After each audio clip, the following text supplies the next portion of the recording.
The way to improve your image, your perceived image, is how you communicate. And you need to communicate like a senior exec. How do they communicate?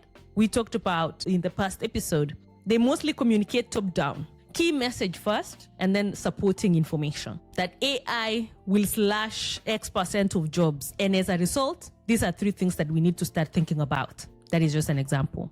They communicate in a structured manner. They always share their perspective and recommendation. And how do you form a strong perspective or a strong recommendation, especially in an area where you know nothing about? Lowest hanging fruit, always reading the news. There is a manager who recommended to put an alert on any new news feature coming out on that particular work module that I was working on.